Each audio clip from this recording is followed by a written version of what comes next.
E aí, pessoal?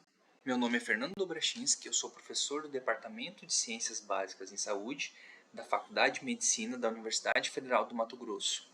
Tenho mestrado em Bioquímica Toxicológica pela Universidade de Santa Maria, doutorado pela mesma instituição em conjunto com o Centro de Neurociências da Universidade de Coimbra, de Portugal, e hoje irei ministrar para vocês um pouquinho dos conhecimentos tanto práticos quanto clínicos sobre aspectos da farmacodinâmica. A farmacodinâmica é interessante porque ela traz consigo uma complementação do conteúdo já ministrado anteriormente pelo professor André, e ela acaba dando uma compreensão principal sobre a atuação de moléculas, de fármacos, de possíveis fármacos, no intuito de trazer o aspecto de um paciente que tem uma alteração fisiológica, retornando para uma característica mais de homeostasia fisiológica, para que a gente tenha um tratamento, uma cura ou até mesmo um aspecto preventivo desse paciente contra qualquer tipo de patologia. Então hoje iremos conhecer alguns aspectos primordiais da farmacodinâmica. Bom, o que é a farmacodinâmica e quais são os seus aspectos de maneira geral? Para que a gente possa tratar mais especificamente da farmacodinâmica, é interessante que a gente consiga perceber que a farmacodinâmica ela trabalha no sentido de entender as correlações, as integrações moleculares entre moléculas, obviamente, entre agentes, possivelmente farmacológicos, e as estruturas orgânicas do nosso corpo, a fim de que a gente perceba, entenda mecanismos e consiga, então, de certa forma, consiga perceber possíveis interações para que a gente possa trazer o paciente, que muitas vezes está em um estado patológico, novamente a um estado fisiológico, ou seja, a um estado de funcionamento normal do organismo. Ou principalmente uma diminuição daquele quadro clínico patológico instalado naquele paciente.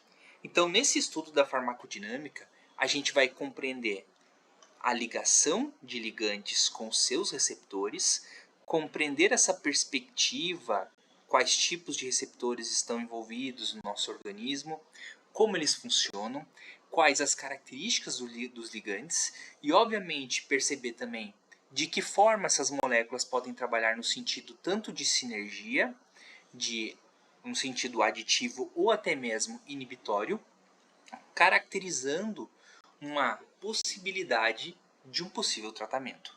Além disso, a farmacodinâmica, ela em conjunto com a farmacocinética, ela traz para nós conceitos básicos e conceitos interessantes para que a gente consiga vislumbrar muitas vezes na clínica a quantidade de doses, a concentração dos fármacos, a dose a ser administrada, para que a gente consiga perceber até onde que vai os níveis terapêuticos, evitando qualquer tipo de problema tóxico causado por uma superdosagem.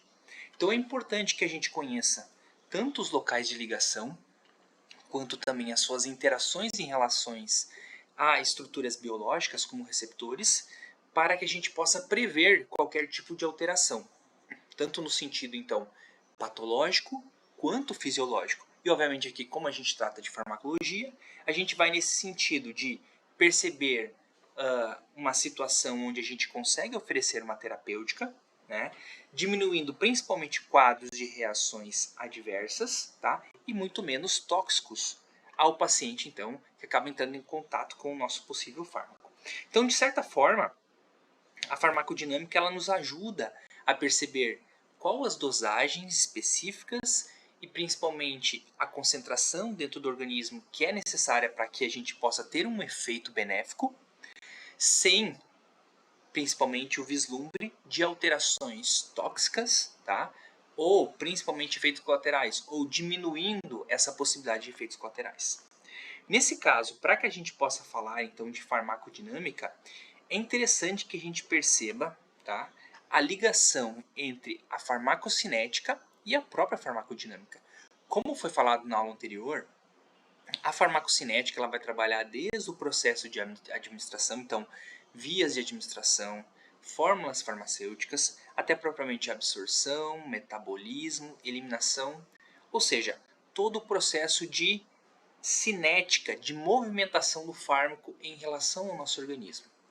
Quando esse fármaco ele atinge a corrente sanguínea, e principalmente tecidos específicos, passando por barreiras que acabam, então, muitas vezes impedindo a passagem de moléculas, quando as moléculas ultrapassam as barreiras, elas acabam, então, entrando em contato com estruturas celulares, estruturas específicas.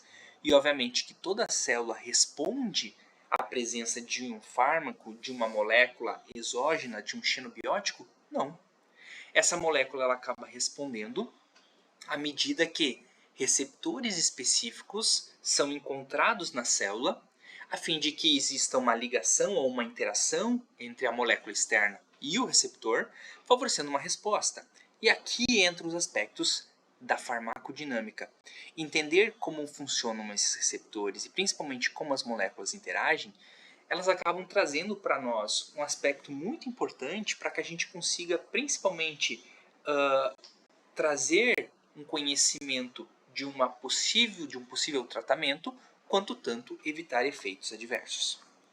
Como eu falava anteriormente, é interessante que dentro da sinalização celular a gente consiga então atuar através de xenobióticos ou ligantes, tá? Em tecidos que tenham especificidade às moléculas que são inseridas, ou seja, o fármaco que é administrado. Nesse caso, a gente acaba obtendo respostas que podem ser através de comunicações elétricas ou químicas. Nesse caso, como a gente fala de uma molécula, a administração de uma molécula, de um fármaco, a gente se refere principalmente da interação química, que quando em contato com uma célula que possui um receptor específico, que possa ser tanto de membrana quanto nuclear, que ainda vamos estudar, a gente consiga então observar uma resposta específica. Em contraponto, isso traz uma curiosidade interessante que, à medida que algumas células são sensibilizadas pela presença do ligante com o receptor, da ligação do ligante com o receptor, outras células acabam então não sofrendo qualquer tipo de modificação. Nesse ponto de vista, isso torna interessante porque acaba trazendo então efeitos específicos para sistemas aos quais a gente deseja então modificar, trazendo então ou regulando alterações patológicas e trazendo principalmente o paciente de volta ao funcionamento fisiológico, sem que haja contato com outras células que não têm a sua função modificada. Isso traz para nós um conceito não só de farmacologia, mas também de toxicologia, onde a gente evita qualquer tipo de efeito adverso causado por uma ligação não desejada. Por isso, o estudo tanto da farmacocinética, da farmacodinâmica e até propriamente da toxicologia, ele torna-se fundamental para que a gente consiga prever os efeitos, tanto benéficos quanto também indesejados. Ok? Dessa forma, a gente acaba entrando num local de entendimento tanto de ligantes quanto de receptores, uma vez que as nossas células elas possuem receptores e através da ligação do ligante com o receptor é possível então que elas sofram modificações. Um ponto que deve ser chamado a atenção é que os efeitos eles não são criados, não existe qualquer tipo de efeito novo no nosso corpo. Os efeitos que surgem através de fármacos, eles são efeitos que são amplificados, que já são existentes no nosso organismo. Apenas são amplificados, ou podem ser até propriamente silenciados. Então, nesse ponto de vista, um fármaco, como falávamos, ele deve se ligar ao receptor, ou seja, estabelecer uma especificidade para que ele possa interagir. Nesse exemplo, a gente percebe aqui que o exemplo S2 ele não tem capacidade de interação, porque as estruturas proteicas do ligante eles acabam não entrando em confluência com as estruturas proteicas do receptor. Isso faz com que a gente crie uma especificidade, somente moléculas que têm essa capacidade de interação possam ligar, possam encaixar nesse sítio de ligação, que é o local de interação da estrutura proteica, no caso o receptor com o ligante, promovendo principalmente uma modificação. E aqui entra um ponto muito importante. Além das características de especificidade, a própria amplificação de sinal ela traz para nós um conceito muito interessante. Quando a gente para pensar, quando você tem uma amplificação de sinal após uma ligação com o seu receptor, isso faz com que uma única ligação gere uma cascata tão grande, tão grande, tão grande de segundos mensageiros e terceiros mensageiros, a fim de que a resposta seja tão robusta e tão intensa, certificando que a célula então vai sofrer um tipo de alteração na sua função que apresenta naquele momento. Então, quando a gente tem essa ligação, a amplificação ela acaba ocorrendo e isso denota para nós especificidade, mas também mostra para nós que pequenas concentrações de um ligante podem estabelecer uma relação íntima com uma potencialização de um sinal, promovendo então uma função específica no qual nós desejamos modular. Dessa forma, além da especificidade e da amplificação, a própria modularidade, onde a gente consegue ter proteínas com afinidades multivalentes, que podem ser então intercambiáveis, ou seja, possam ter modificações, ela traz para nós um conceito que, junto com a especificidade, nós podemos ter vários tipos de ligantes que podem ligar em um tipo de receptor, promovendo um tipo de resposta. Mas para que a gente possa ter essa ligação, obviamente, é necessário que o nosso ligante tenha uma capacidade de interação com o receptor. E além desses 3 pontos específicos que eu ressalto para vocês, ainda nós temos mecanismos próprios da célula que são fundamentais para que a gente exerça um certo tipo de equilíbrio. Esses tipos de sinalizações e de características, eles são então caracterizados pela própria dessensibilização ou adaptação, para que não possamos gerar qualquer tipo de estresse excessivo por uma ativação demasiada. Lembrando que o nosso corpo ele trabalha num aspecto fisiológico, ou seja, de homeostasia, nem de mais, nem de menos, somente a resposta desejada. Uma grande frase usada pelos mestres da bioquímica, eles trazem para nós que o nosso corpo não faz ciclo fútil, ou seja, você acaba então gerando sinal para que ocorra uma resposta exata naquela magnitude necessária, sem que ocorram excessos, ou seja, você conserva energia e favorece que a modificação naquela célula seja extremamente específica, consertando ou amplificando aquele sinal que deixava de acontecer, ocasionando patologias.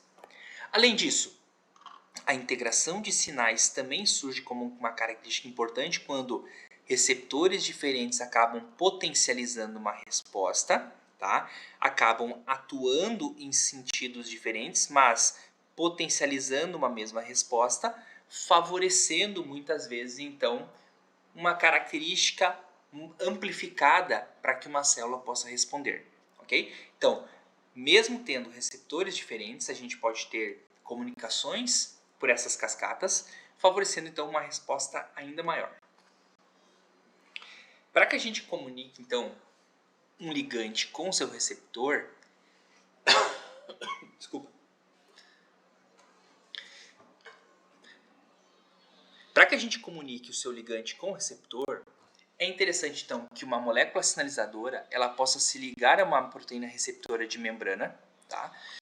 Não só de membrana, mas também a uma proteína nuclear, aonde essas proteínas elas ativam moléculas de sinalização intracelular, favorecendo então ou alterando alvos dentro da célula, no caso as proteínas-alvo, que acabam gerando um certo tipo de resposta.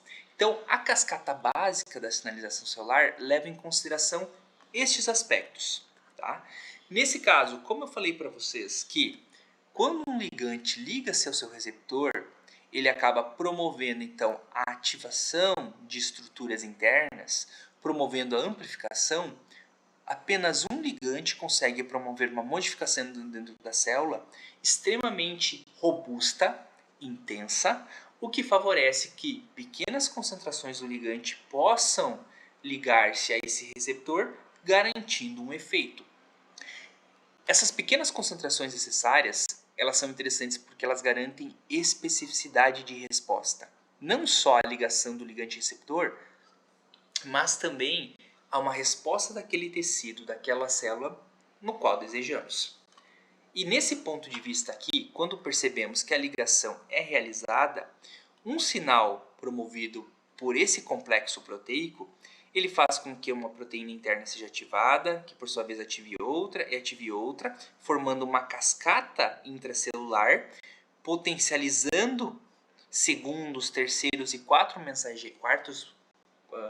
mensageiros a amplificar-se, realizando principalmente a produção de uma resposta ou de um produto específico, totalmente então compatível com o tipo de ligação do ligante-receptor. Aqui tem um exemplo muito interessante que traz para nós a ligação da adrenalina com o seu receptor. E aqui podemos ver principalmente que a adrenalina, quando ligada com o seu receptor, ele promove a ativação da proteína G do tipo S, no caso num hepatócito, e a ativação da proteína G do tipo S, ela então promove suas cascatas intracelulares, transformando apenas a ligação de uma molécula, tá, ao final de toda a cascata, em 100 mil moléculas, tá, de glicose e um fosfato, que no fim vão ser transformadas em glicose para que possam ser utilizadas por vários outros tecidos do nosso organismo.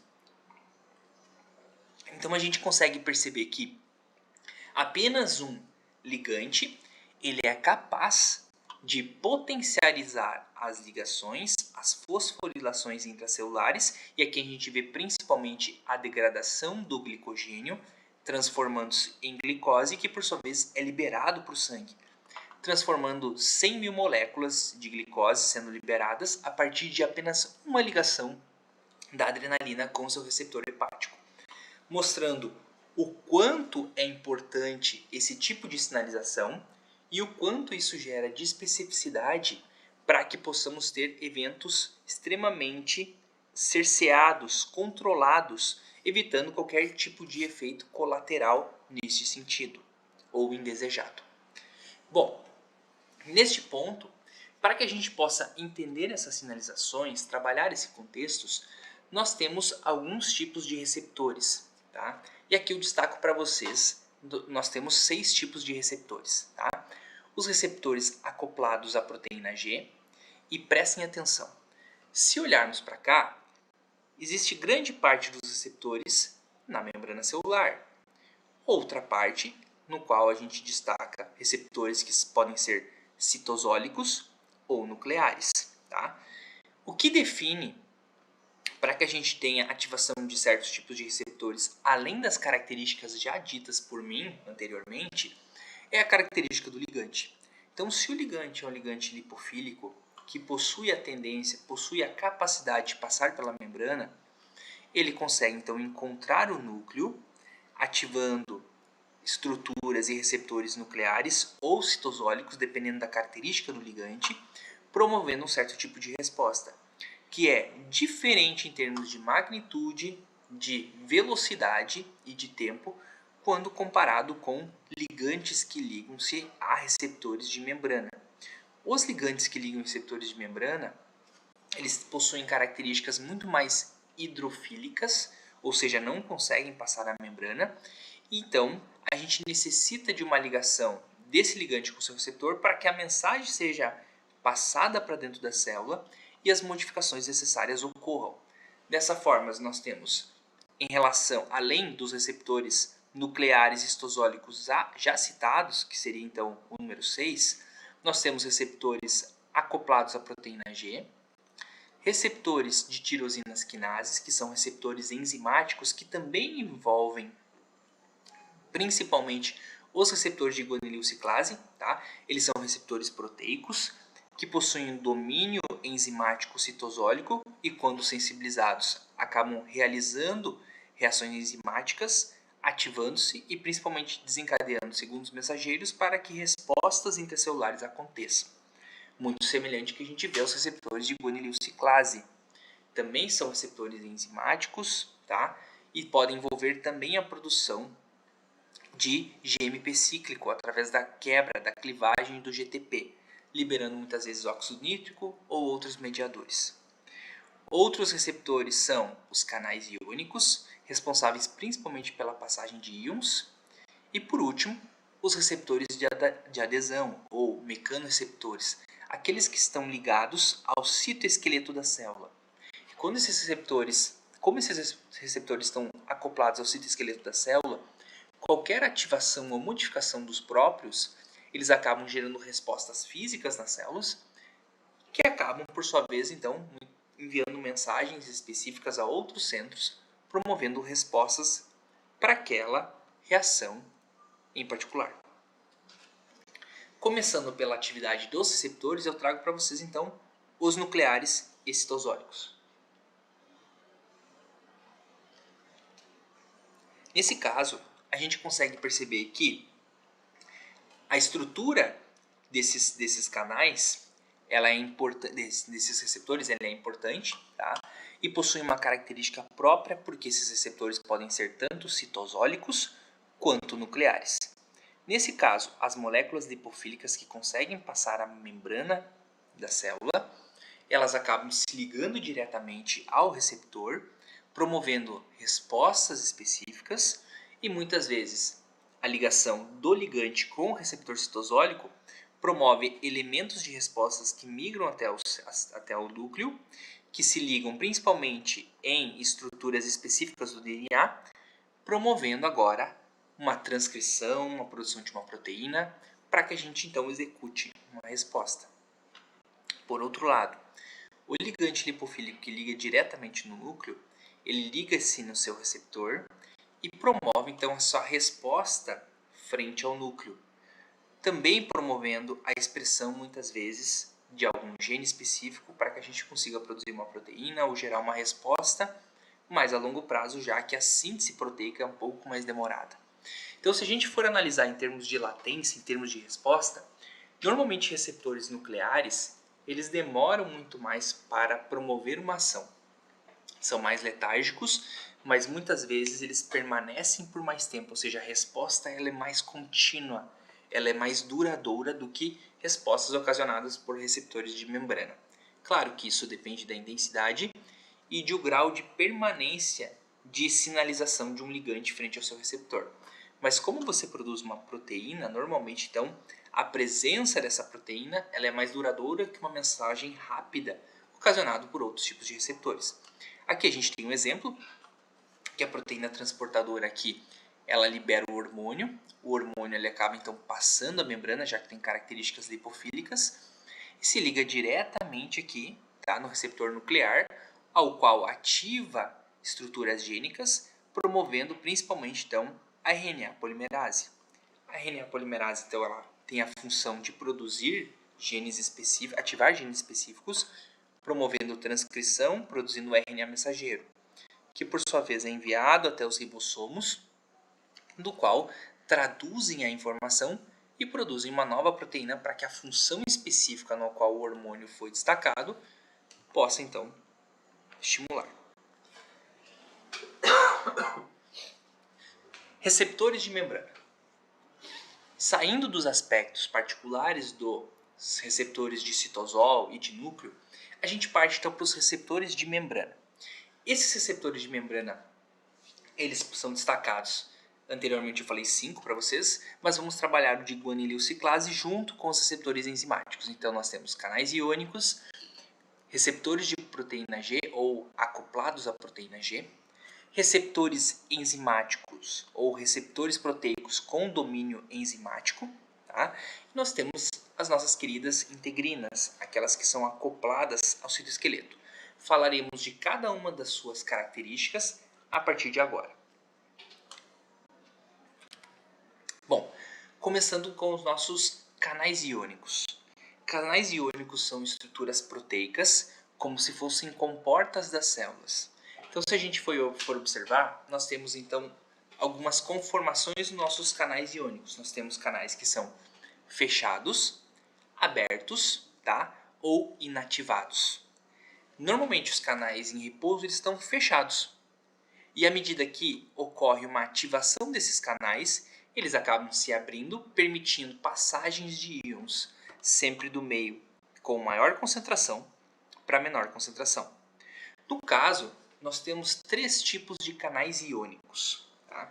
Esses canais iônicos são separados por canais iônicos dependentes de voltagem, no qual estes canais iônicos dependentes de voltagem, eles possuem um detector de voltagem, normalmente voltado para o meio intracelular da célula, e quando a voltagem intracelular acaba sendo alterada, dependendo do potencial elétrico que é atingido, esses canais eles podem se abrir, favorecendo então passagens de íons. Esses receptores, esses tipos de canais iônicos, funcionam através dessas modificações.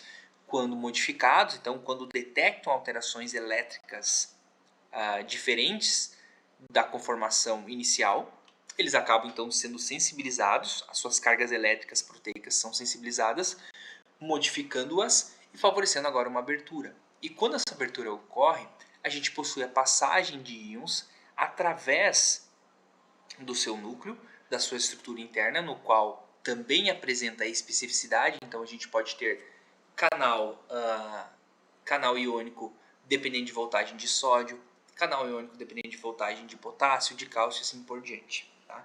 Para que a gente tenha uma certa atividade. Vamos lá. Esse tipo de canal normalmente está então nas estruturas axonais de neurônios ou nos botões sinápticos, em vários tipos de células. Por outro lado, o outro tipo de canal iônico, ele é um canal, também um canal de membrana, tá? Mas ele é um canal dependente de ligante, tá? Ou regulado por ligante. O que acontece? O canal ele é semelhante ao que vimos anteriormente, só que ao invés do detector de voltagem, como observamos aqui, esse canal ele possui sítios ativos para que ocorram ligações de transmissores, de ligantes. Nesse caso aqui a gente tem um canal nicotínico, ao qual tem afinidade pela acetilcolina. A acetilcolina, quando liga nos dois sítios ativos, ou seja, nos dois sítios de ligação, esse canal ele acaba então sofrendo modificações elétricas, no qual então acaba então sofrendo um rearranjo, permitindo sua abertura e obviamente a passagem de íons. Isso promove uma sensibilização da célula. Então, quando ligantes específicos são liberados, a gente observa esse tipo de ligação, promovendo modificação e passagem de íons. Por outro lado, o outro tipo de ligante menos comentado, outro tipo de canal iônico menos comentado, é um canal iônico que ele é sensibilizado, tá, por segundos mensageiros. Esse tipo de canal iônico normalmente responde à ativação de outros receptores, como o receptor de proteína G, que a gente está vendo aqui e vai aprender posteriormente, no qual consegue, através da sua ativação, promover então modificações intracelulares através de segundos mensageiros. Alguns desses segundos mensageiros, quando produzidos, conseguem ativar a abertura de canais iônicos, promovendo tanto a entrada quanto a saída de íons, dependendo do tipo de canal que é aberto. Quando nós temos canais de sódio sendo abertos, a concentração de sódio, como é maior fora do que menor dentro, além do potencial elétrico que é positivo para fora e negativo para dentro, favorece a passagem do sódio nesse sentido, obtendo então um processo de despolarização ou sinal de excitação celular. Além dos canais iônicos que comentamos, a gente começa agora a falar um pouquinho sobre os receptores de proteína G, normalmente os considerados vilões, os mais complexos. E antes de falar deles, é interessante que a gente consiga perceber a importância desse tipo de conteúdo e do entendimento desse tipo de matéria. Muitas vezes, óbvio que a gente gostaria de entrar já diretamente no conteúdo, percebendo modulação de neurotransmissor ou de outro tipo de ligante, de um fármaco que possa ter a ligação receptor produzindo um certo tipo de atividade. Mas veja bem, antes de você compreender esse tipo de conteúdo, é fundamental que você saiba o básico, que seria a dinâmica, a cinética e os outros conteúdos apresentados aqui. Esse tipo de conteúdo é como se você estivesse sendo alfabetizado na farmacologia. Então, você entendendo o comportamento de um receptor, você consegue muitas vezes compreender de forma intuitiva qual o efeito de um ligante, no caso de um fármaco, sobre o corpo de uma pessoa que consome aquele tipo de fármaco. Então, você consegue associar tanto aspectos patofisiológicos como também farmacológicos, tá? Trazendo uma noção maior e uma compreensão dos aspectos funcionais de um receptor, favorecendo o teu raciocínio clínico. Então é fundamental que vocês entendam esse contexto, vocês percebam a atividade de cada receptor, tá? Para que depois facilite o processo. Se a gente fosse destacar, por exemplo, existem vários tipos de receptores. A gente vai perceber que a dopamina, por exemplo, tem 5 ou mais tipos de receptores, a serotonina também 5 ou mais tipos de receptores. Então, você conhecendo as características dos receptores de maneira geral, se você sabe quais receptores, quais características são as dos receptores que envolvem esses sistemas, os efeitos ficam intuitivos. Então, para que a gente consiga tornar isso mais fácil, a gente começa a falar agora sobre proteína G. Tá? A proteína G, de maneira geral, ela também é um receptor proteico que fica na membrana, e à medida que um ligante liga ao seu receptor, ela, quando acoplada ao seu trímero de proteínas alfa, beta e gama, normalmente essa estrutura proteica ela é ligada a esse trímero, tá? Ela possui a capacidade, então, de ser ativada quando ligada. E em repouso, antes de ser ligada, nós presenciamos a ligação de uma molécula de GDP junto à estrutura alfa desse trímero da proteína, no caso, do receptor da proteína G. O GDP, ele é um parente, é a prima da adenosina, porque o G vem de guanosina, tá? Então, esse GDP ligado junto com o nosso trímero no receptor de membrana, ele traz para nós uma noção de repouso, de inatividade. No momento que o ligante, no caso o agonista, aquele que promove a ação do receptor, ele liga-se, no caso, a ligação promove a saída de um GDP, ou seja, a troca de um GDP pelo um GTP. A troca, então, desse GDP pelo GTP faz com que esse trímero ele sofra uma desestabilização, promovendo agora a saída da proteína alfa do trímero e, saindo do trímero, ela acaba indo de encontro principalmente a um efetor, que acaba ativando-se. Esse efetor ativado, ele acaba sendo ativado pela própria energia de um fosfato que é quebrado e é lançado para esse efetor, junto com a ligação da proteína alfa, e faz com que nós tenhamos o resultado de perpetuação de um sinal ocasionado pela ligação do efetor. No caso, o GTP, depois de ativar o nosso efetor, ele acaba sendo hidrolisado, ou seja, quebrado, tá? O GTP é quebrado, é retirado um fosfato, e ele volta a tornar-se GDP, encontrando novamente as proteínas do trímero, voltando à estabilização do receptor. É assim que funciona inicialmente a proteína G. Óbvio que existem vários subtipos de proteína G, e é a partir de agora que a gente começa a falar sobre elas. Tá? A proteína G, ela, enquanto vocês conseguem observar o exemplo que eu comentei anteriormente aqui, ela é composta então por vários tipos de proteína alfa, que podem ser do tipo I, de inibitória, S, de estimulatória e Q, de quociente. Tá? Ainda existem outros tipos de proteína G, como a proteína G0 e a G12/13, que é essa querida aqui. Esse tipo de proteína ele é menos proeminente, menos presente no nosso organismo, existe, é detectado, mas seus mecanismos ainda não são totalmente compreendidos. Sabe-se que a G0 ela tem uma atividade principalmente sobre canais de cálcio, enquanto que principalmente a G13 ou G12/13 tem atividades nucleares, tanto quanto também transporte de alguns íons.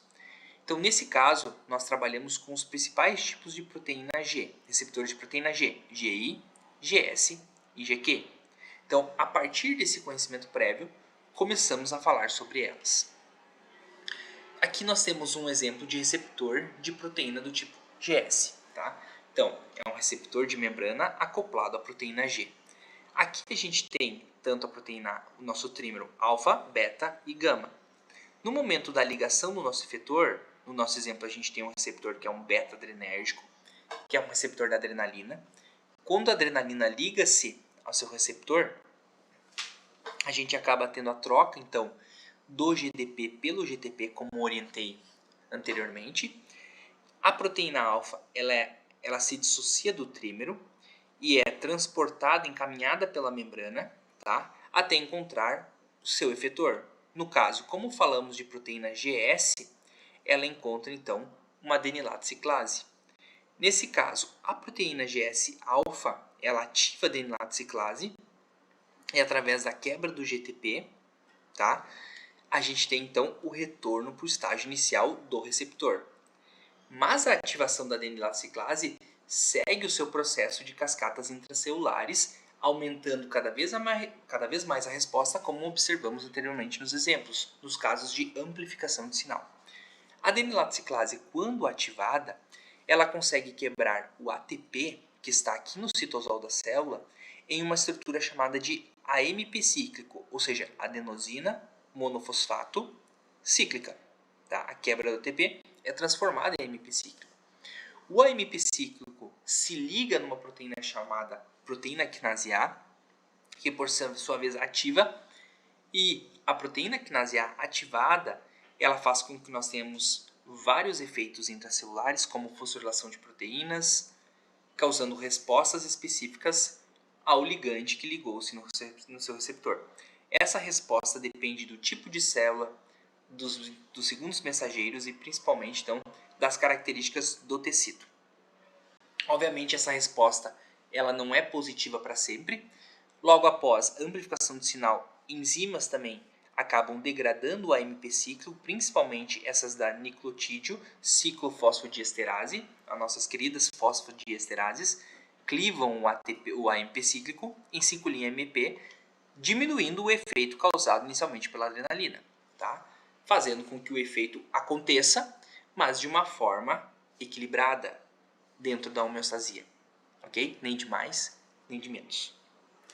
Um fato importante, é interessante chamar que, por exemplo, moléculas que atuem sobre o AMP cíclico, inibindo a sua clivagem, fazem com que o efeito dentro da célula seja proeminente, seja prolongado. Isso é o caso, por exemplo, da cafeína. A cafeína, muitas vezes, dependendo da dose, dependendo do organismo, dependendo da quantidade de dose e também do número de utilização, se é frequente, se é crônico, no caso se é agudo, ela acaba inibindo a degradação do AMP cíclico pela fosfodiesterase, promovendo, em alguns casos, aumento do batimento cardíaco, tá? Podendo ocasionar aumento de pressão e assim por diante. Esses efeitos eles podem ser aumentados, trazendo efeitos fisiológicos normais interessantes, ou quando ocorre o uso abusivo desse tipo de molécula, a gente pode perceber então efeitos tóxicos, como é o caso do cafeinismo. Por isso a toxicologia ela é uma prima irmã da farmacodinâmica, da farmacologia. E é interessante que, ao mesmo tempo a gente vislumbra um efeito farmacológico, é interessante que a gente fique atento para que não ocorram qualquer tipos de efeitos adversos, ocasionando principalmente malfunção daquele sistema que desejaríamos, então, aumentar o seu efeito benéfico, ou seja, a sua capacidade fisiológica. Vamos lá. Então, no aspecto que eu falei para vocês de formação de AMP cíclico, aqui a gente vê um exemplo de proteína PK.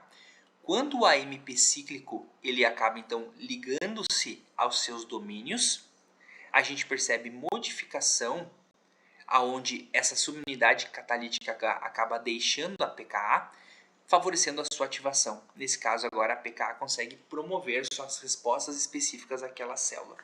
Então, a gente vê uma relação íntima em toda essa cascata da proteína G, desde a ligação até a propriamente amplificação do sinal feita pela adenilato ciclase, pelo AMP cíclico e assim por diante, gerando respostas primárias, secundárias, terciárias e quaternárias, e assim por diante.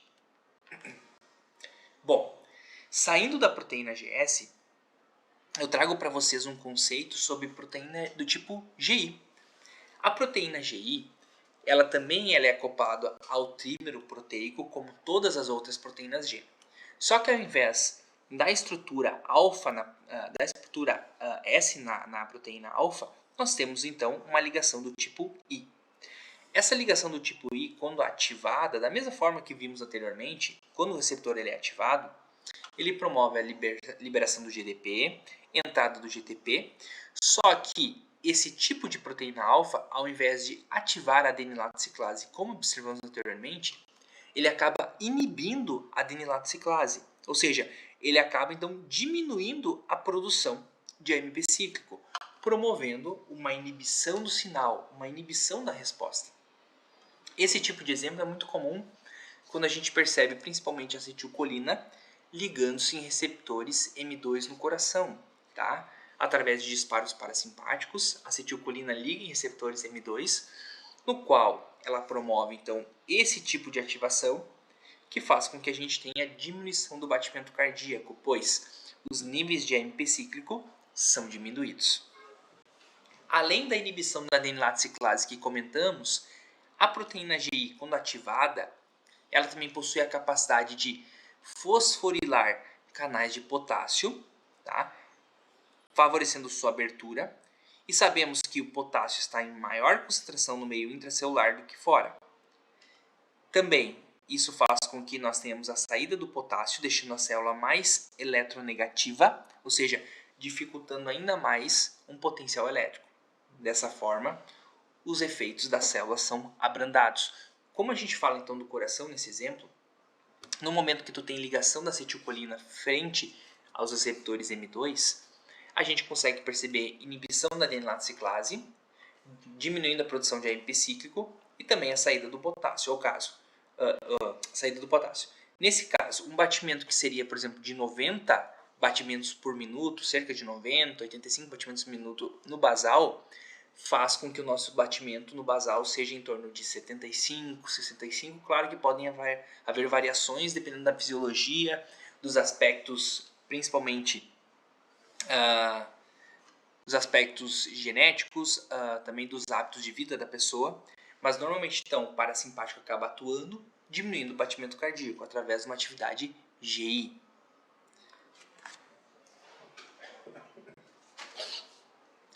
Por outro lado, a proteína GQ,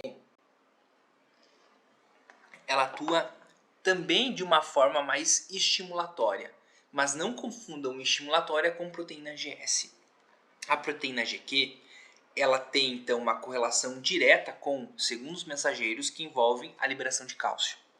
Então, GQ, e a gente vê um exemplo aqui de receptores M1, M3 e M5 metabotrópicos, aos quais a acetilcolina possui afinidade.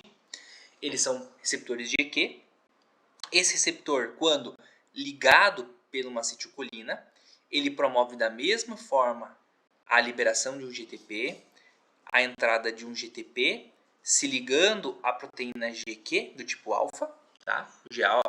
O G-alfa do tipo Q, o qual é translocado pela membrana e se liga num outro efetor, agora a fosfolipase C. A fosfolipase C, quando ativada, ela faz que o fosfatidil-inositol difosfato, tá? Ou fosfatidil-inositol bifosfato, ele acabe sendo fosforilado e ele acaba sendo transformado em inositol trifosfato. Além disso, nós temos a formação de um outro segundo mensageiro, que é um lipídio de membrana, que é o diacilglicerol. Pois bem, vamos por partes. Quando temos a formação de inositol trifosfato, essa molécula ela é transportada por meio intracelular, o qual se liga com o receptor de reanodina do retículo endoplasmático, tá? Ou sarcoplasmático, se for do músculo, promovendo a liberação de cálcio do mesmo. O cálcio, como potente segundo mensageiro, ele pode atuar em diversas vias, encontrando calmodulina ou outras moléculas, promovendo uma resposta interessante, tá? Por outro lado, o diacilglicerol, ele acaba então encontrando uma proteína, que é a proteína quinase C, que quando ativada também consegue fosforilar proteínas internas, promovendo cascatas de amplificação e também uma modificação dentro da célula. Essa reação também pode ser amplificada na presença do cálcio ou ter uma atuação direta. Então a gente consegue perceber que a ativação da GQ é totalmente diferente da GS. E vejam por um lado interessante, e normalmente é uma confusão que é realizada pelos estudantes de maneira geral. Se pegarmos, por exemplo, um vaso sanguíneo, a gente vai pensar que normalmente então receptores do tipo adrenérgicos, alfa 1, que estão em musculatura lisa de vasos, tá, de maneira geral no corpo, a gente consegue perceber que esses receptores alfa 1, GQ, eles estão localizados nessa musculatura lisa. Então, quando ativados por adrenalina, noradrenalina, Se há uma liberação de cálcio, obviamente faz sentido e é intuitivo pensar em vasoconstrição, em constrição do músculo, tá? Só que ao mesmo tempo, quando a gente pensa, por exemplo, em estruturas vasculares do músculo esquelético e do músculo cardíaco, eu trago para vocês que existe uma grande densidade de receptores nesses músculos, de receptores beta 1 e beta 2, tá? Nesse caso, eles são receptores do tipo GS. Também são estimulatórios, mas diferentemente do GQ, não promovem vasoconstrição, porque nessas células não são capazes de favorecer uma liberação de cálcio do retículo ou do meio extracelular para o meio interno. Nesse caso, nesses tecidos em específico, músculos, estriado esquelético e cardíaco, a ativação desses receptores promove uma vasodilatação. Então percebam as atividades que são diferentes dentro dos receptores. Isso traz para nós um conceito bem legal e bem interessante, e normalmente que é passível de confusão, mas que fisiologicamente ele é interessante porque ao mesmo tempo que a gente, digamos, numa atividade física, aumenta o fluxo sanguíneo nas periferias, no corpo de maneira geral, nos tecidos que precisam de mais oxigenação, precisam manter a atividade metabólica, o fluxo de oxigênio e de energia ele é muito maior. Então a gente consegue manter uma atividade física por mais longo prazo sem que ocorra qualquer tipo de fadiga. E obviamente, falando sem coração, isso não é possível, porque se o coração fadiga, né, a gente acaba então entrando em outro estado, né, principalmente algum dano ou possivelmente da própria morte. Ok? Bom, saindo dos receptores de proteína G, agora a gente chega nos receptores com domínio intracelular enzimático. Esses receptores, eles então possuem uma estrutura proteica da membrana, os ligandes acabam se ligando neles, tá? E interessantemente, esses receptores eles ativam estruturas enzimáticas que estão acoplados a eles próprios. Nesse caso, a gente tem um exemplo aqui que são os de tirosina quinase, que são, por exemplo, os receptores da insulina. Então, quando a gente percebe a ligação de um ligante ao seu receptor, e essa figura traduz bem isso para nós, quando o ligante liga seu receptor, as estruturas elas são fosforiladas e as duas estruturas que estão separadas elas se encontram, promovendo principalmente uma amplificação de sinal no meio interno, favorecendo uma resposta. Cada tipo de receptor enzimático, dependendo da enzima, ele possui um tipo de resposta. Então, de certa forma, fica difícil a gente falar sobre todos os tipos de respostas especificamente, como falamos na proteína G, por exemplo, tá? Porque isso varia do tipo de enzima e principalmente do tipo de célula. Mas de maneira geral, essas enzimas, elas acabam sendo ativadas, acabam sendo fosforiladas, promovendo uma resposta. E vários mecanismos são encontrados aqui, desde proliferação celular, sobrevivência, diferenciação, metabolismo, diogênese, migração e assim por diante. Ok? Aqui tem um exemplo clássico que eu falo para vocês da tirosina quinase, quando a insulina se liga ao seu receptor, e a gente pode perceber essa ligação, tá? Que é o que acontece também nessas estruturas aqui, só que numa figura. Quando a insulina liga-se, a gente percebe então a fosforilação dos resíduos de tirosina quinase, que por sua vez acabam ativando mecanismos intracelulares, nesse caso aqui a fosfatidiinositol 3 quinase, que por sua vez fosforila um transportador de glicose para a membrana, para que o transportador facilite a entrada de glicose em tecidos que são dependentes desse transporte. Tá? Então esse tipo de transportador ele é ativado principalmente através de uma mensagem que ocorre da ligação do ligande com o seu receptor enzimático, no caso aqui de tirosina quinase. Outros receptores, como o de citocinas, também trabalham muito semelhantemente.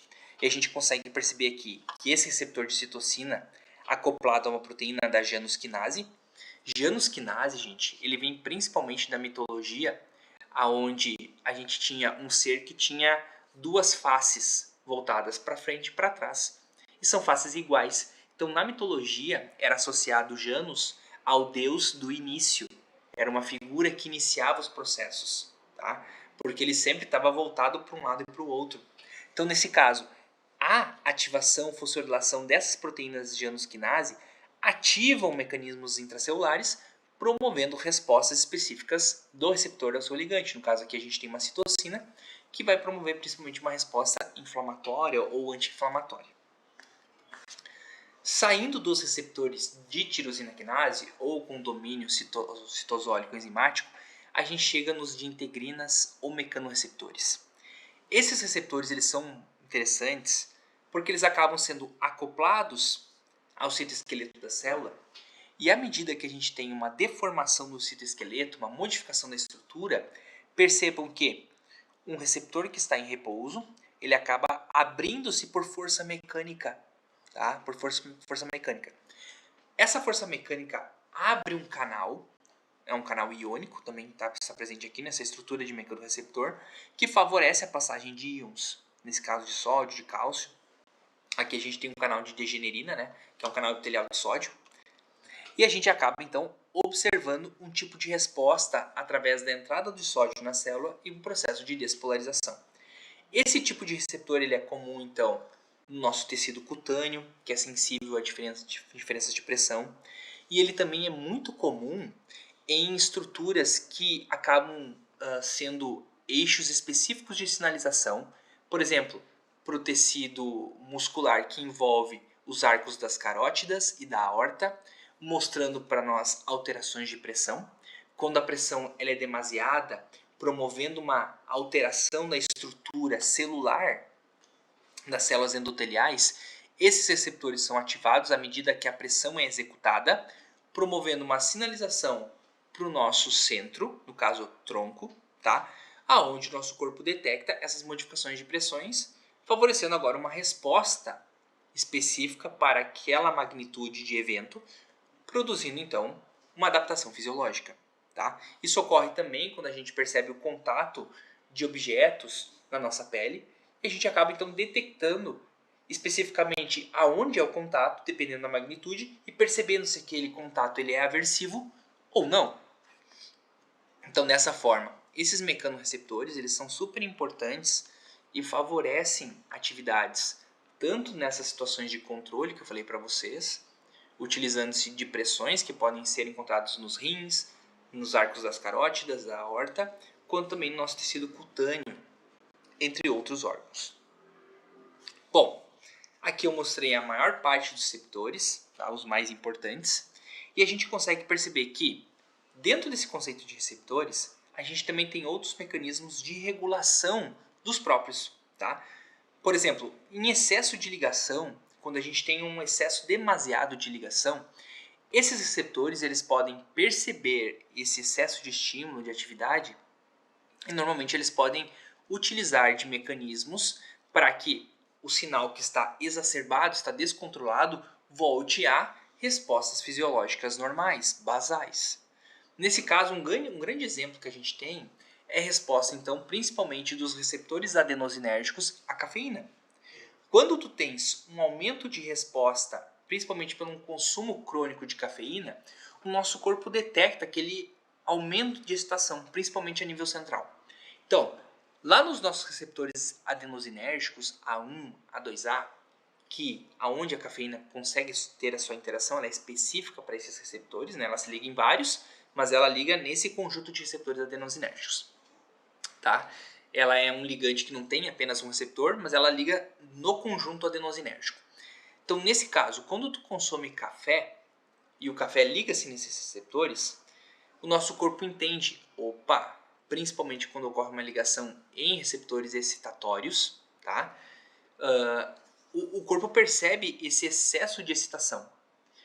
Percebendo esse excesso de excitação, tá?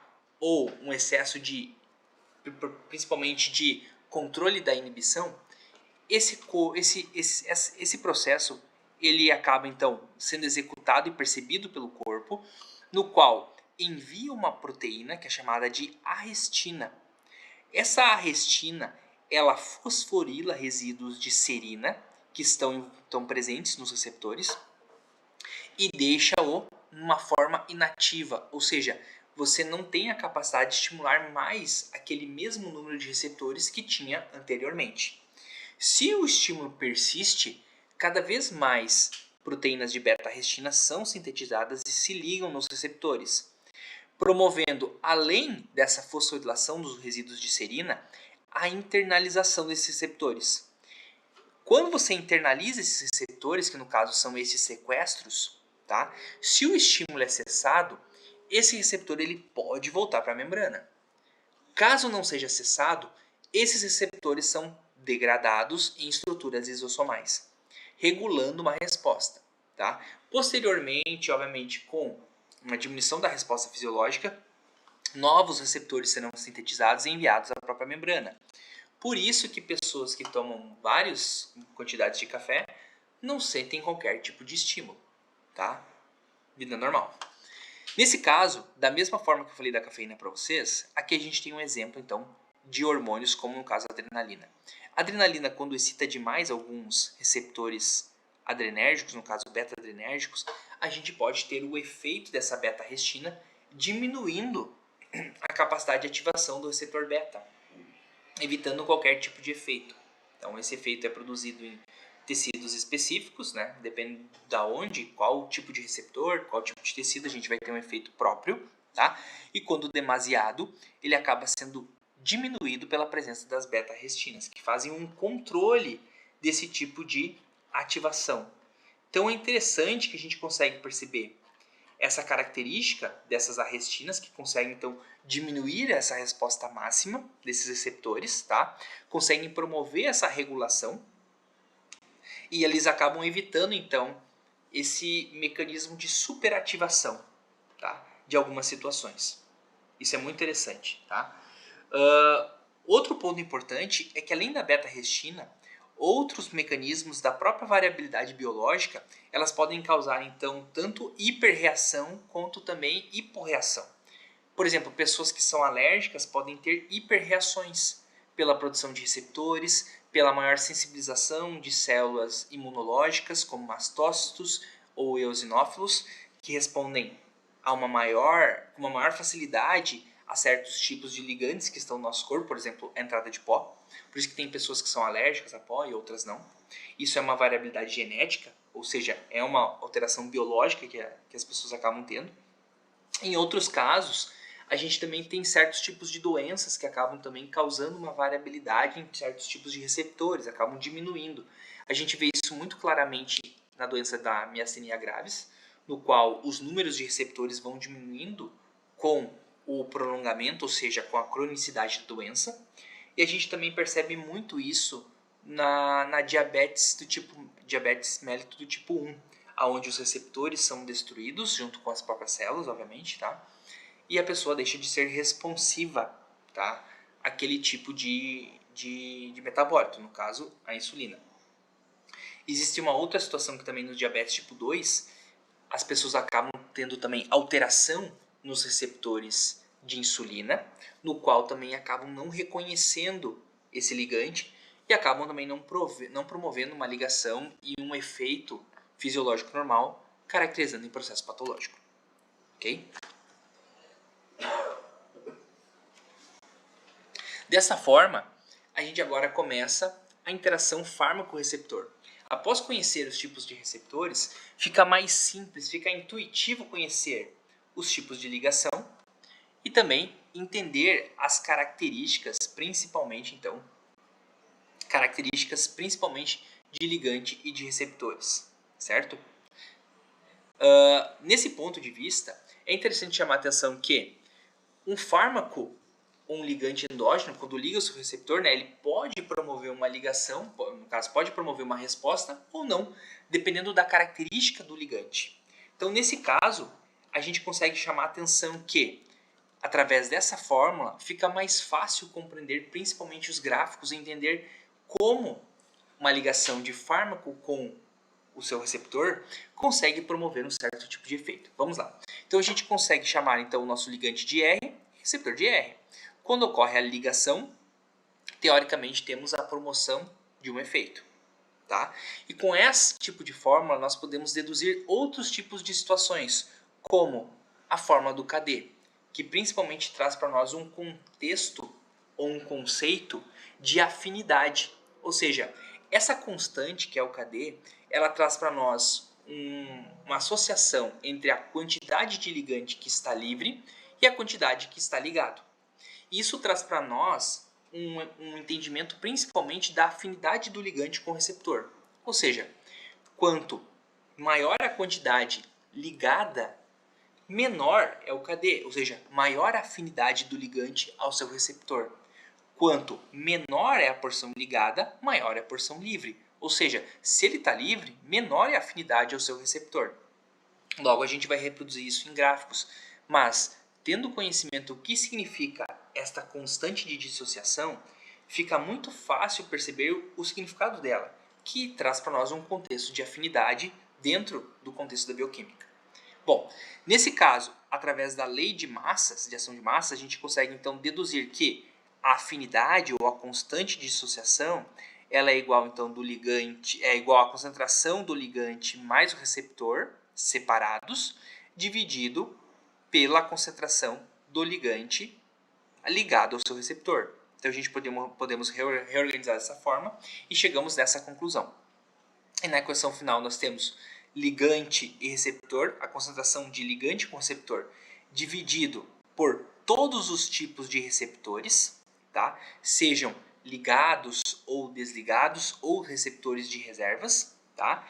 Que é igual à concentração do ligante pela concentração do ligante mais a constante de dissociação. Essa forma traz para nós um contexto para que possamos entender agora como um fármaco ele pode ter, através da sua concentração, da sua afinidade, um conceito traduzido principalmente de potência e de eficácia. De que forma, professor?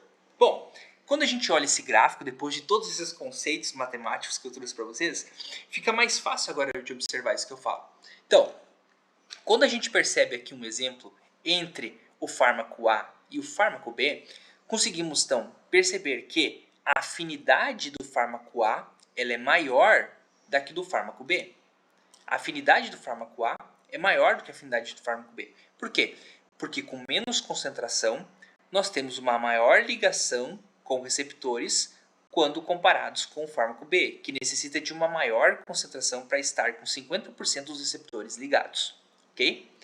Nesse caso, a gente consegue perceber que com uma menor concentração, né, mais receptores estão ligados, e isso no futuro pode trazer para nós muitas vezes um conhecimento no qual um fármaco pode apresentar muitas vezes menos toxicidade, já que ele pode, então, de certa forma, ser trabalhado com menores concentrações. Obviamente, o efeito inicial ele acaba sendo um pouquinho maior, mas no passar do tempo, o efeito do fármaco B ele acaba sendo o mesmo do fármaco A. Então vamos lá.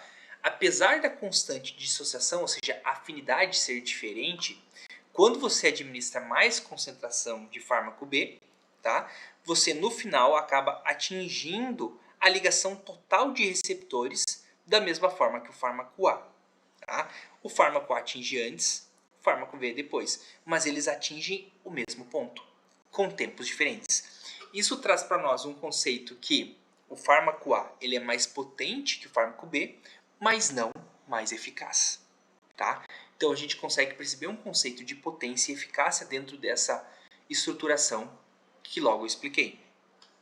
Então, a partir dessas curvas que trazem o mesmo significado, só que são lineares e semilogarítmicas, elas trazem para nós um conceito de efeito sobre efeito máximo. Tá? Então, conseguimos traçar que com menor concentração o fármaco A, ele tem um efeito, tá, mais rápido, um efeito do que o fármaco B. Ou seja, com menor concentração os receptores são mais ligados, metade dos receptores são ligados, trazendo para nós uma potência maior do fármaco A para o fármaco B. Mas a eficácia no final é a mesma. Ou seja, da mesma forma que a gente usa, por exemplo, supostamente 1 mg do fármaco A, 10 mg do fármaco B, eles gerarão o mesmo efeito. Agora, esse é um resultado de potência e eficácia. Agora, se 10 mg do fármaco B já se aproximam de características tóxicas ou adversas, aí é um outro papo. É uma outra conversa que a gente vai ter na próxima aula. Okay? Então, normalmente, menores concentrações dão mais especificidade, dão uma capacidade maior de potência para o fármaco, mas quando tu trabalha com moléculas similares, você pode chegar no mesmo resultado, ok? Dessa forma, a gente tem resposta e resposta máxima pela característica de ligação entre fármaco e seu receptor, e na farmacologia, principalmente na farmacodinâmica, nós temos esse conceito aonde a quantidade de ligações de fármacos com seus receptores são diretamente associadas com efeitos, ou seja, associadas com respostas. Nesse caso, quanto mais rápida a ligação, maior o efeito. Mas no final, se você aumenta a concentração do outro fármaco, mesmo que a potência é menor, você chega na mesma conclusão. Ok? Então o fármaco A é mais potente, mas ele é tão eficaz quanto o fármaco B. Tá?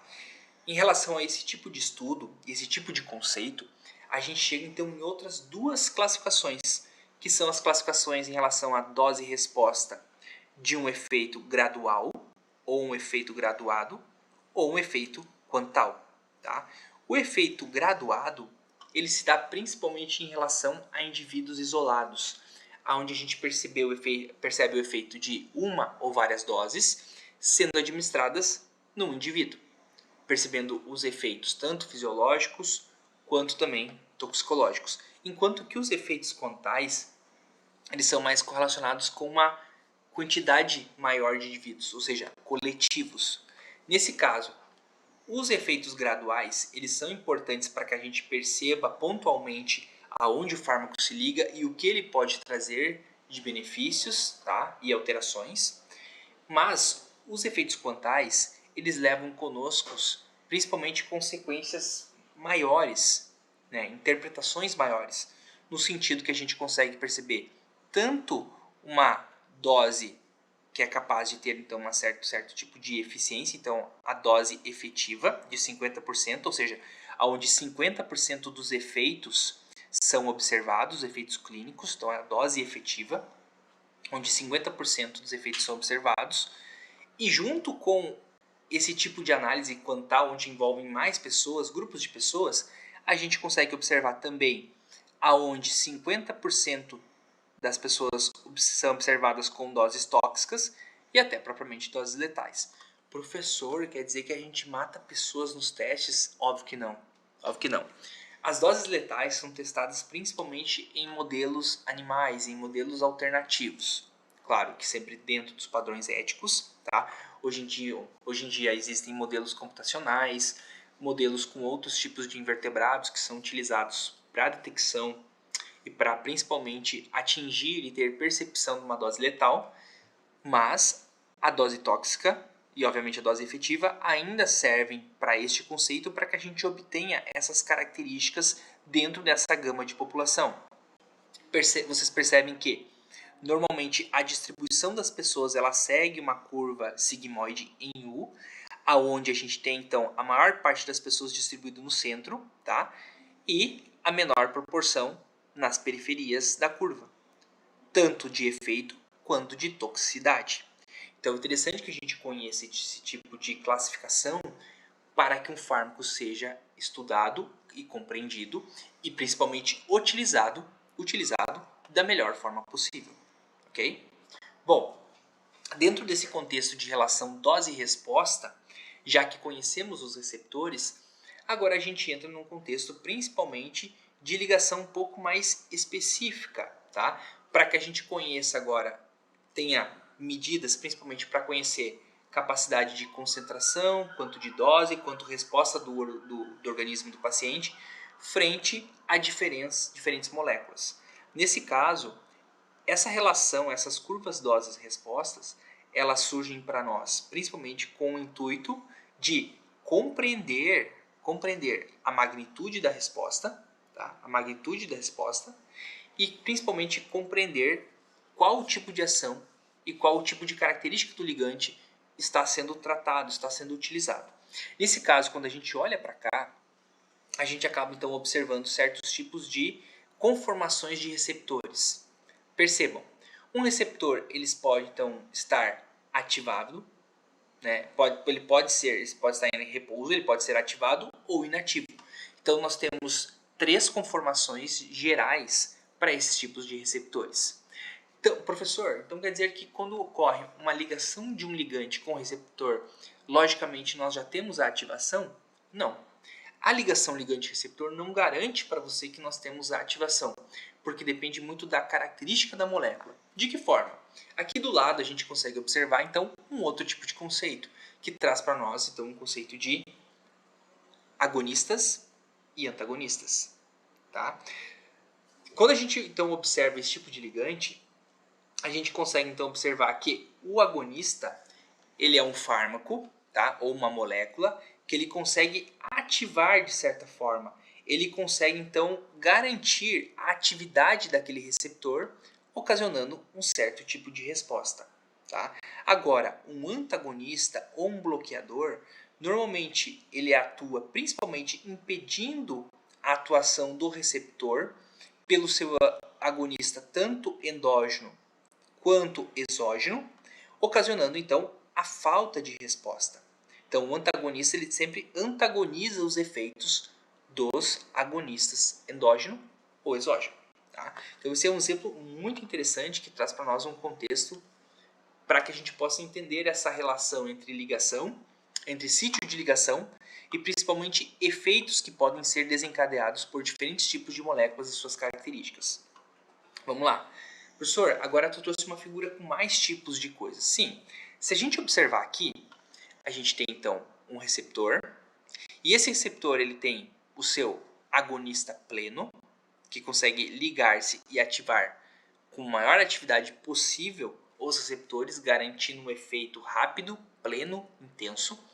Nós temos outros tipos de agonistas, tá? Que são os agonistas parciais, que também podem se ligar ao mesmo sítio de ligação, promovendo então respostas mais graduais, menos intensas, que depois serão explicadas a seguir na sequência da aula. A gente também tem os agonistas inversos, que também podem se ligar, fazem um efeito totalmente diferente. Nós temos os antagonistas. Esse sítio aqui do lado, ele se refere principalmente a um sítio alostérico, ou seja, não é o sítio principal, não é o local de ligação principal do receptor. O sítio alostérico é um sítio de modulação. Então a gente pode ter moduladores positivos ou negativos. A modulação alostérica ela envolve principalmente potencialização, tanto negativa quanto positiva. Então, quando o modulador alostérico liga-se aqui, ele não impede que o seu agonista ou antagonista ligue-se a ele, tá? Mas ele acaba então aumentando a capacidade ou diminuindo a capacidade de resposta do ligante que ligou-se. Então, de certa forma, a gente tem um outro tipo de modulação que não é diretamente ao sítio de ligação. Isso é caracterizado como modulador alostérico. Então, a partir de agora, a gente começa a falar um pouquinho sobre eles, ok? Começando pelos nossos agonistas. Bom, agonista, como eu falei para vocês, é um tipo de molécula, tá? Que consegue, então, de certa forma, ativar, se ligar ao seu receptor, e ativar, que significa que traz o significado através desse asterisco, né? Ativar o nosso receptor, transformar ele na forma ativa, como nós vimos aqui, promovendo então o tipo de resposta. Um exemplo que eu trago aqui embaixo é principalmente a ligação da insulina ao seu receptor, tirosina quinase, promovendo não só a ligação, mas a ativação do receptor, ou seja, a insulina ela trabalha como um agonista pleno do receptor tirosina quinase, promovendo atividade, então principalmente metabólica vinculado a ela. Nesse caso, nós temos então alguns tipos de agonistas. O agonista pleno, como já falamos, o agonista parcial e o agonista inverso, tá? O agonista pleno, ele pode se ligar diretamente, ambos ligam-se diretamente ao sítio ativo, ao sítio principal do receptor, tá? Só que promovem efeitos diferentes. O agonista pleno, obviamente, quando ligado, ele acaba então produzindo um efeito maior, mais intenso, pela ativação de muitos receptores que estão presentes, acaba atingindo normalmente o efeito máximo, caracterizado, claro, que dependendo da quantidade de agonista que é administrado, obviamente. Mas ele consegue ativar, de certa forma, aumentando muito o efeito dos receptores, ou seja, daquela atividade que é causada pela ativação dos receptores. Por outro lado, nós temos outros tipos de sinalizações. Além do agonista que eu falei para vocês, é interessante só eu destacar que nós temos um efeito constitutivo, ou seja, um efeito basal, que se dá apesar de não ocorrer qualquer tipo de ligação com o receptor, alguns receptores eles podem se autoativar-se, mantendo uma atividade intrínseca. É o que a gente chama de atividade constitutiva. Nesse caso, na presença do agonista pleno, mais receptores são ativados e quando o agonista pleno se desliga, algumas ativações ainda permanecem, favorecendo então essa atividade maior. No caso, quando a gente tem a administração de outros agonistas, né, e até propriamente o antagonista, efeitos diferentes são observados. E a gente começa a falar a partir de agora. Ok, gente? Bom, eu troquei de tela só para que a gente perceba aqui. Tá? Deixa eu só voltar aqui um pouquinho. O agonista parcial, gente, o que acontece? O agonista parcial, ele acaba então se ligando ao seu receptor, mas somente parte dos receptores são ativados. Outra parte dos receptores ficam na forma ligada, mas inativa. Por isso que o efeito do agonista parcial ele não é pleno, ele é menor do que o agonista total. No caso do agonista inverso, quando o agonista inverso se liga, ele acaba tendo um efeito principalmente de desativar receptores que tinham atividade constitutiva e além disso ele se liga em mais receptores para que a gente não tenha qualquer tipo de ativação. Então percebam que a atividade do agonista inverso ela diminui o efeito constitutivo, caracterizando então o desligamento ou a inibição de receptores que estavam propriamente ativados. Okay? São efeitos totalmente diferentes do que a gente vê então com o agonista pleno e o agonista parcial. Nesse caso, o agonista inverso ele acaba se ligando, silenciando ou diminuindo a atividade dos receptores de forma constitutiva e também acaba inibindo a ativação de outros receptores apesar da sua ligação. Então ele se liga, mas ele não promove o estado ativado da ligação ligante-receptor. Outro aspecto importante que está em verdinho aqui é a presença de um antagonista. E você poderia me falar, professor, mas quando eu olho o antagonista, ele não tem diferença para o efeito constitutivo. Pois bem, o antagonista, como eu falei para vocês anteriormente, ele é chamado principalmente de uma molécula, de um fármaco que impede a ativação do receptor pelo agonista. Ou seja, o antagonista ele não tem a capacidade de desativar receptores constitutivos. Porém, o antagonista ele funciona na presença de um agonista. Ou seja, quando tem um agonista endógeno, por exemplo, mas tem um antagonista, esse antagonista ligando-se, ele impede que esta conformação ativada de receptor seja ativada. Então o efeito pleno não é observado, o efeito acaba sendo diminuído. Claro que isso sempre depende da dose, disposição, tá? Tanto do agonista quanto do agonista, tanto do agonista quanto do antagonista e também do tempo.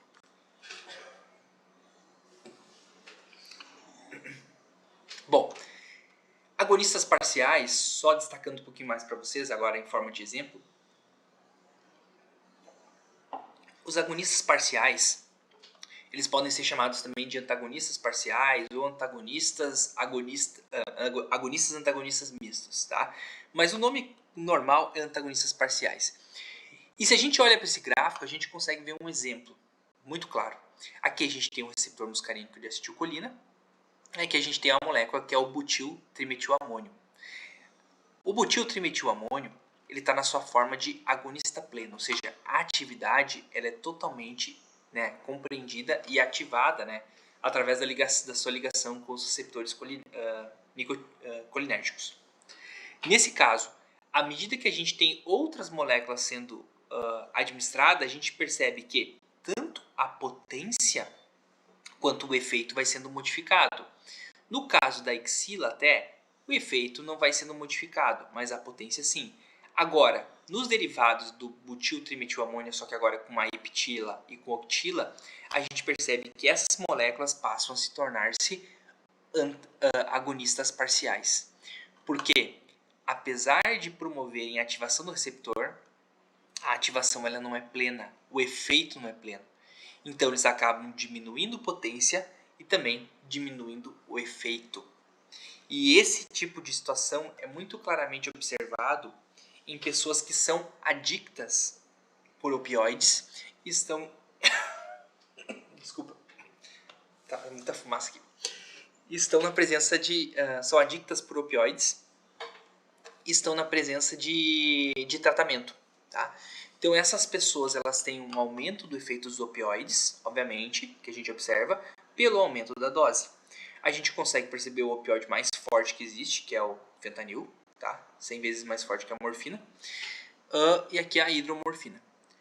Ambos, fentanil, hidromorfina e morfina, elas possuem potências diferentes, mas elas atingem a mesma eficácia. Tá? Elas possuem eficácia parecida, mas potência diferente.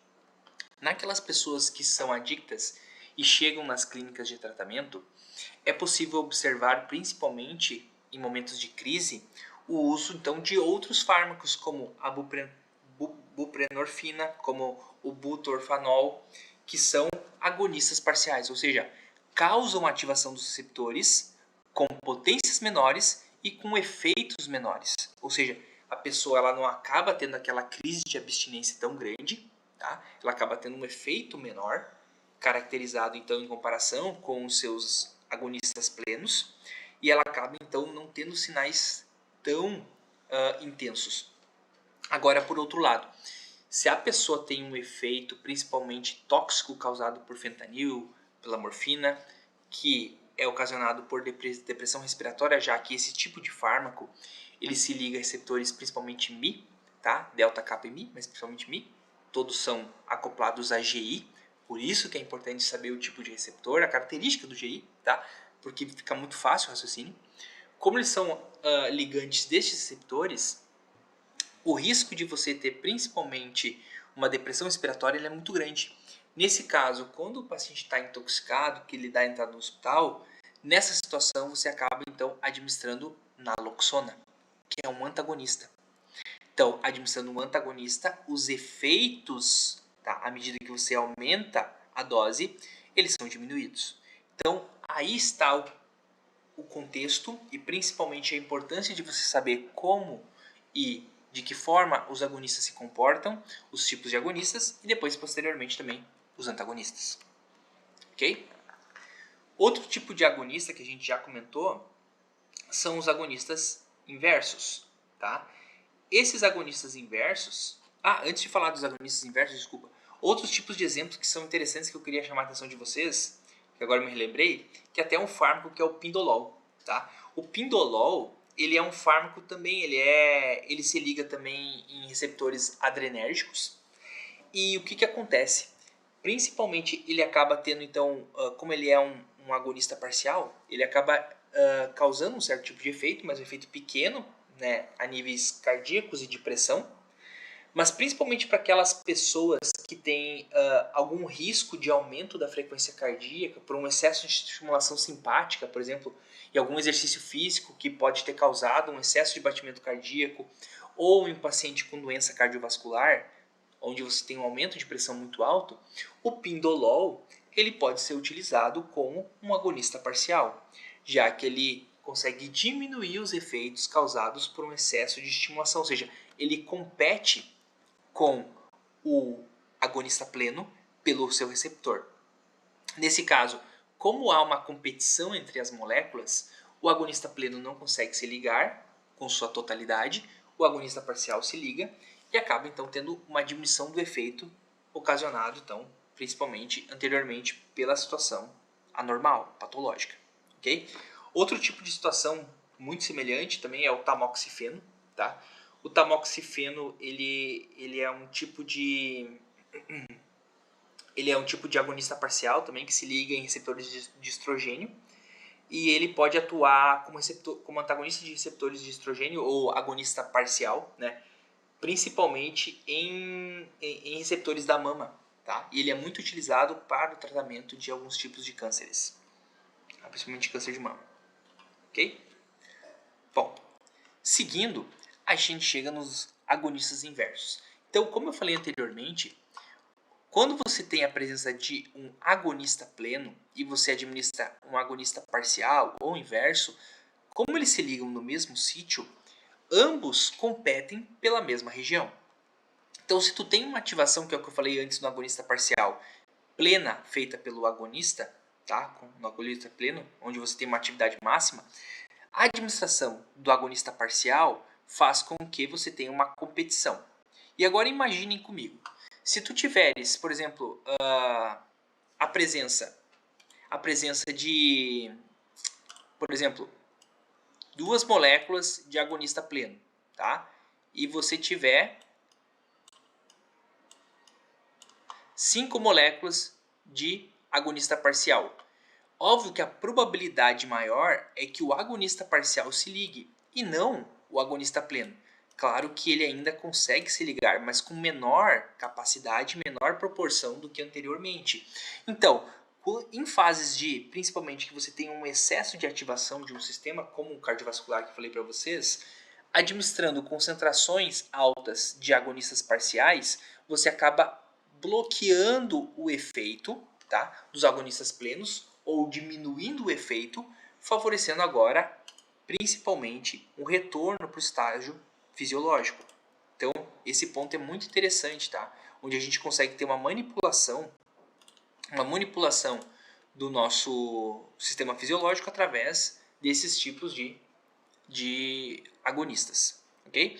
No caso, então, do agonista inverso, como eu falei para vocês, além de se ligar no receptor, ele inativa os receptores constitutivos, ocasionando, então, uma diminuição da resposta muito alta, muito alta. Então, esse tipo de receptor, esse tipo de molécula, ele pode ser muito utilizado e um dos exemplos mais comuns são os antihistamínicos. Os antihistamínicos, além de ele promover uma diminuição da ativação dos receptores de histamina, tá?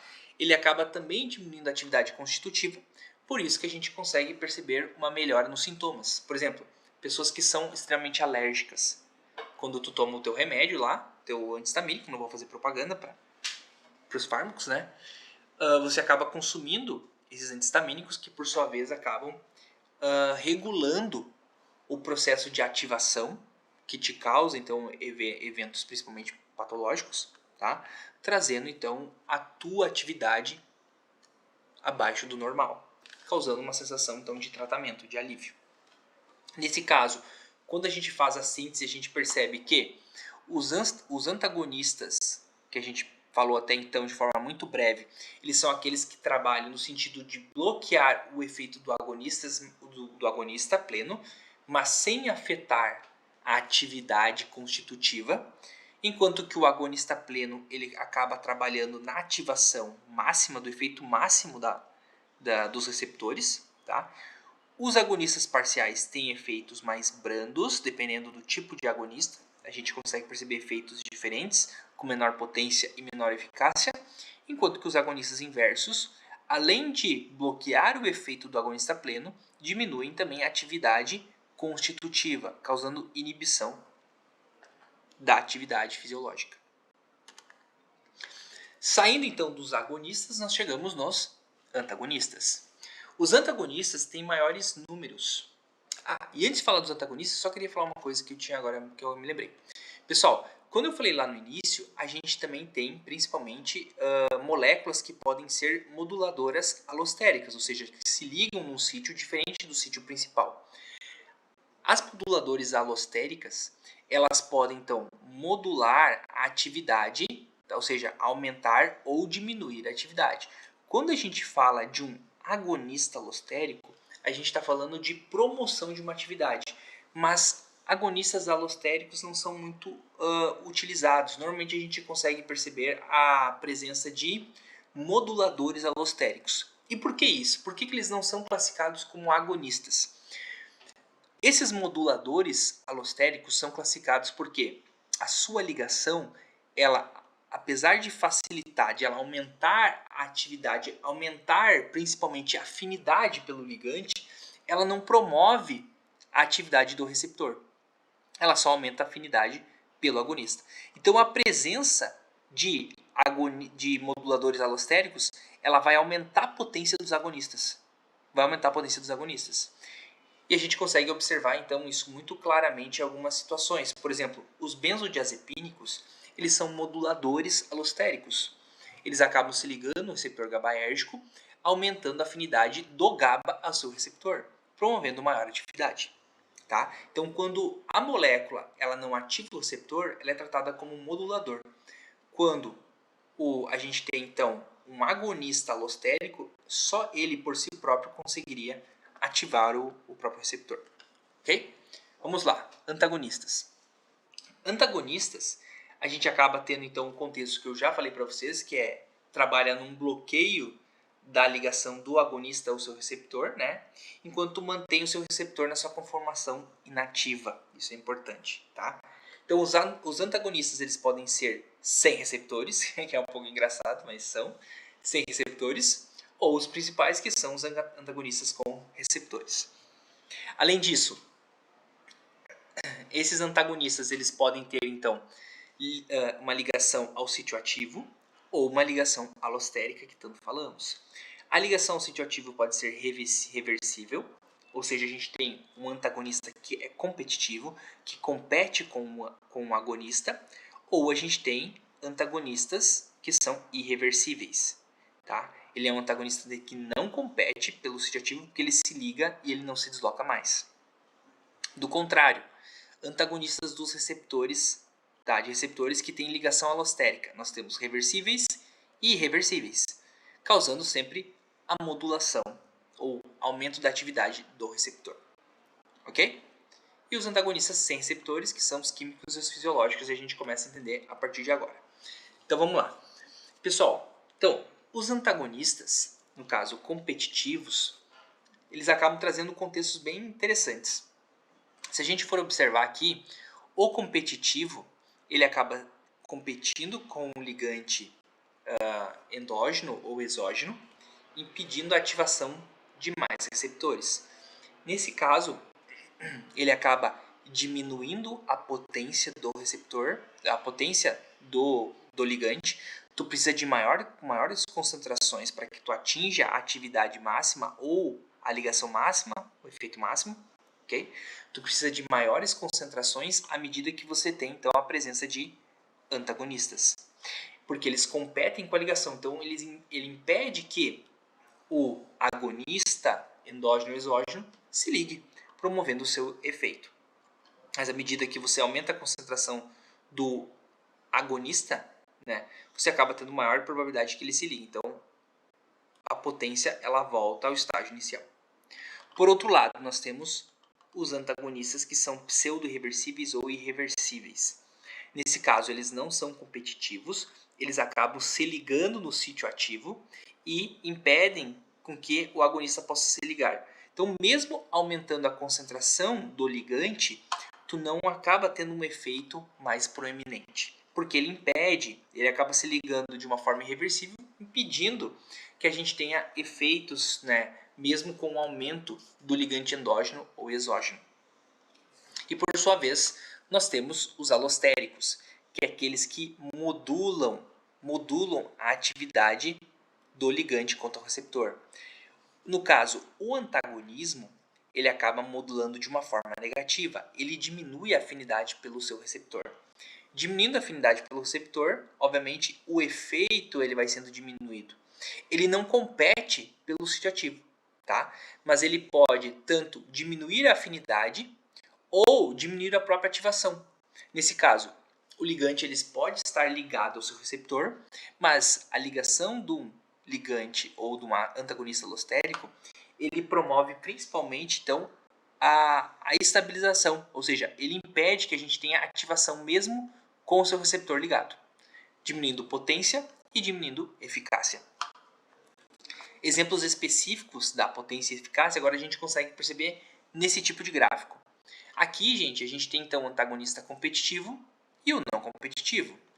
Obviamente, o competitivo compete pelo sítio. Se tu aumenta a dose do agonista, obviamente, tu volta ao estágio inicial. Tá? Só que o que ele faz? Ele acaba diminuindo principalmente a potência, mas não a eficácia.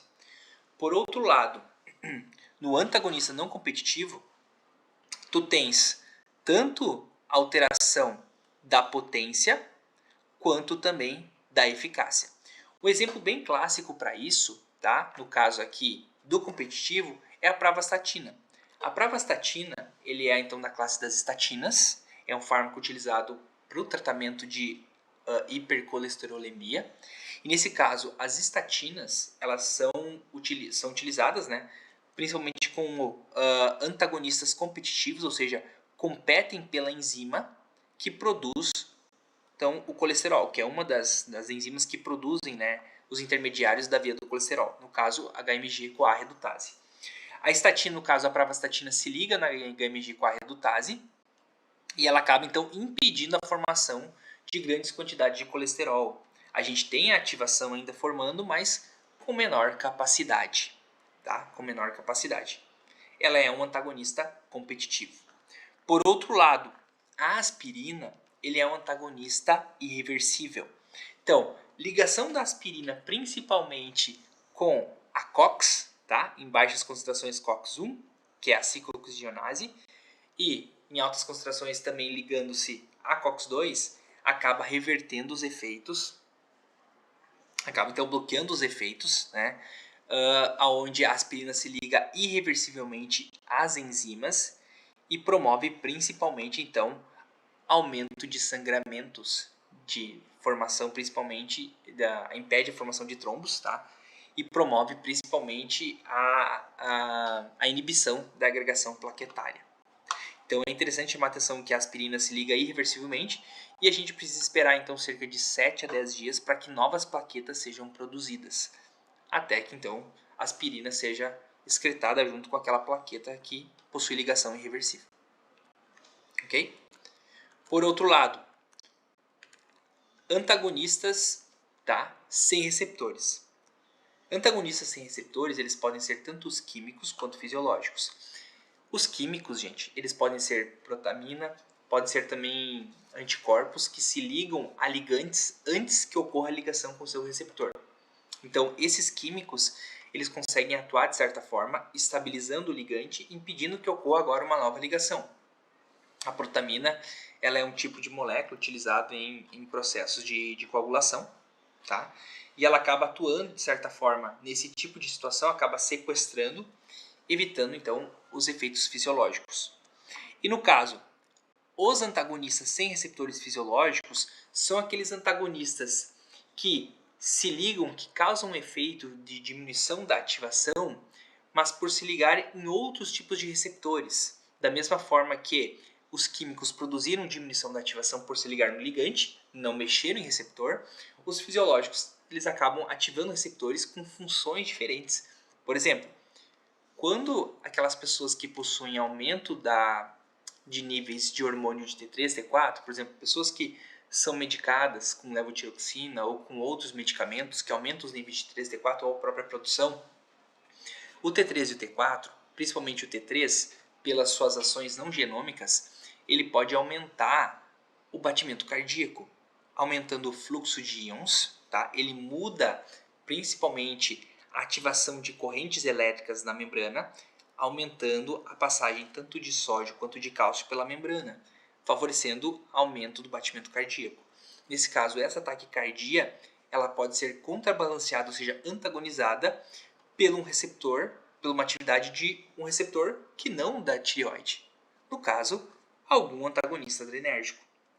Nessa situação, quando a gente tem então principalmente esse antagonista fisiológico, essa ativação desse antagonista adrenérgico, ela acaba então favorecendo a diminuição do batimento cardíaco por outra via que não a da tireoide. E por fim, gente, a gente vai falar um pouquinho sobre a ação, então, consequentemente, de antagonistas frente aos receptores.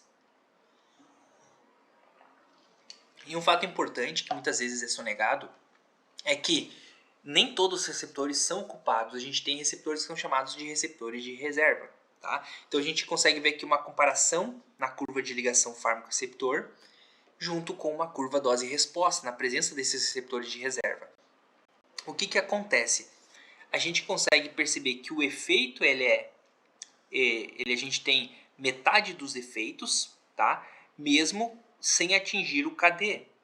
Olha que interessante, gente. A gente tem metade dos efeitos sem atingir metade do KD. Por quê? Porque você tem muitos receptores, então o efeito já é atingido sem você ter uma ligação com todos os receptores disponíveis. Isso é interessante, isso mostra a presença desses receptores e mostra dessa capacidade, principalmente de modulação, de adaptação de uma célula. Então, nesse caso, quando a gente tem um agonista, ele acaba ativando o efeito máximo mais rápido com o agonista, diferentemente da atividade plena aqui, tá? Atividade sem receptores de reserva, aqui com os receptores de reserva, atuando num efeito muito mais rápido, ou seja, aumentando a tua potência, sem aumento de afinidade, e ao mesmo tempo, à medida que tu tem um antagonista não competitivo com doses crescentes, a gente vai tendo então diminuição da potência. Inicialmente a eficácia é a mesma, mas com o passar do tempo, com o aumento do antagonista, essa atividade vai sendo diminuída. Então dessa forma, gente, a gente consegue calcular e obter principalmente quais que são as doses que um agonista eles são importantes para saturar os receptores. A gente tem a dose que um agonista ele pode ser suficiente para causar o efeito necessário e a gente consegue calcular a quantidade de receptores que ainda permanecem em certos tipos de células para que sejam ativados. Então, dessa forma a gente coloca em prática todos os conteúdos e conceitos aprendidos pela farmacodinâmica. Eu me despeço aqui. Essas são as referências que eu utilizei. Esse é o meu contato. Esse é o meu endereço de contato para quem necessitar e quiser qualquer tipo de esclarecimento ou qualquer tipo de dúvida ou futuros convites. E me coloco à disposição, então, para qualquer tipo de outra atividade ao longo do curso. Tá? Um abraço para vocês, espero que tenham gostado e até mais.